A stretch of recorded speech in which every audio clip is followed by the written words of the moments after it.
I'm Kia Miakanatis, and this is NPR's Book of the Day. The persistence of poverty in America can sometimes feel inevitable, as if dreaming of ending hunger and homelessness is unrealistic or naive. But according to sociologist Matthew Desmond, ending poverty is a goal that should and could be in our reach, if only we are willing to really look at the causes.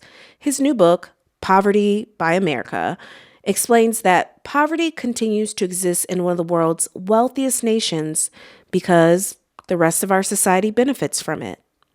Here he is with NPR's Ayesha Rascoe. Why does a country as wealthy as the United States have so many living in poverty? The reasons are many: predatory financial services, stagnant wages, rising housing costs. In a new book, sociologist Matthew Desmond argues there's another reason why poverty grows so persistently here: because those who are better off benefit from it. The book is called Poverty by America, and Matthew Desmond joins us now. Welcome to the show. Thank you so much for having me. So how do the rest of us who are not in poverty benefit by keeping people poor? We consume cheap goods and services. We invest in companies that have a record of union busting and exploitation. We protect lavish tax breaks that accrue to the wealthiest Americans. And that starves anti-poverty spending. And then we have the audacity to ask, how can we afford to drive down poverty in this country, even though the country does a lot more to subsidize affluence? There was a war on poverty that was declared some 50 years ago. That was when the national poverty rate was around 19%. Today it's 11%. How are we at this moment measuring who's living in poverty? Poverty measurement is very complicated. It's very contested. But one way to understand poverty is just to look at grim indicators that track with deprivation. Are evictions up or down in the last 20 years? They're up 20%. Is homeless school children up or down? It's up. Is extreme poverty up or down? The number of Americans living on incredibly small incomes, that's also up. What about the number of Americans reporting no cash income and just getting by on food stamps? That has also increased in recent years. So we could definitely get into the debates about how to count the poor, but I think that the bottom line is the things that make poverty so miserable and agonizing are up, are concerning, and should shame us in a nation with this many resources. There's also a debate on how much federal aid goes to the poor, because you do point out, one thing that's surprising is the amount of federal aid to the poor has not decreased. Yet, for the past several decades, the number of people living in poverty has remained stuck. You said in the book that it's helpful to think of the welfare system as one big leaky bucket. What do you mean by that? What's kind of amazing to me is how much money is allocated to the poor on paper, but doesn't reach them in practice. So if you look at cash welfare, which is called the Temporary Assistance to Needy Families, or TANF, for every dollar that's budgeted to that program, only about 22 cents reaches a family in dollars in hand. So why? Well, it's because that program is doled out by something called a block grant, which gives states a lot of discretion about how to spend their money, and they use that discretion. They use welfare funds to fund Christian summer camps, anti-abortion centers, marriage initiatives. Mississippi basically used it to buy trucks, and build university sports stadiums. And it's also important to realize that a lot of low-income families don't take advantage of the aid allocated to them. And this blew me away when researching the book. I mean, a lot of times we hear about welfare dependency. But if you look in the data, you realize that's not the problem at all. The problem is welfare avoidance. The fact that 1 in 5 elderly Americans who could benefit from food stamps don't take them. 1 in 5 low-income workers who could benefit from the earned income tax credit don't claim that credit. And if you add all that up, the money that's left on the table, you realize that every year, $140 billion, billion with a B, is not getting out to families that really need it. So the American poor are frankly terrible at being welfare dependent. I wish they were better at it in a way.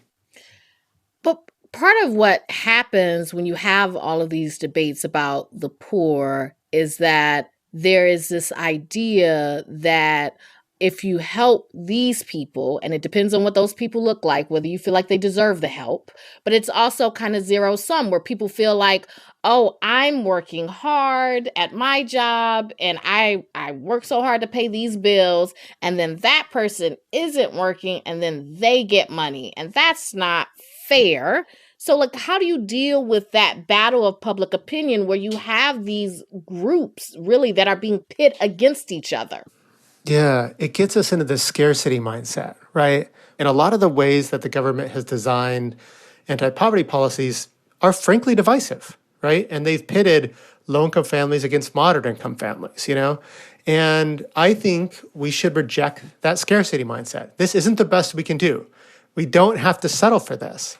One quick statistic. A recent study showed that if Americans in the top 1% of the income distribution just paid the taxes they owed, not paid more taxes or, had a higher rate, just paid what they owed, stop evading what they owed, we as a nation would raise an additional $175 billion a year. Okay, that's almost enough to lift everyone out of poverty. I guess because you talk about, you want to make this an issue like climate change, right? Where people will take a stand and say, okay, I'm going to take public transportation more, or I'm going to buy my goods with climate change in mind. But do you worry that even this anti-poverty or poverty abolitionist could also become, in some ways, virtue signaling, but it's not really dealing with the problem? Like, do you worry that it could just become more lip service? I would love to have that problem, honestly. So you're like, we're not even there yet. Yeah. We're not even there. Yeah. If a lot of us decided, look, I'm really investing in these companies that treat their workers right.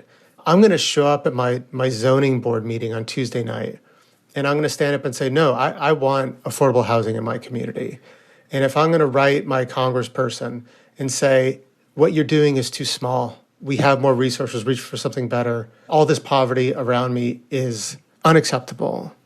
And if we did that to virtue signal, I could live with that for now.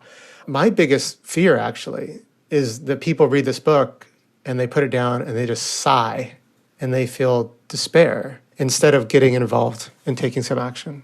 Well, that's the thing, because you offer a lot of kind of small and medium solutions in this book, but how do you not fall into despair when people will go, but that's very hard. We can't even raise the debt ceiling. You're talking about dealing with poverty and everybody's fighting over all these different things. How do you not fall into the despair of, I just feel like nothing can be done? So in the 1960s, Congress was a mess, totally polarized. The Southern Democrats were aligned with Republicans to block progressive reform. And in that cauldron, major pieces of civil rights legislation were passed. And the War on Poverty was birthed, and the Great Society was birthed.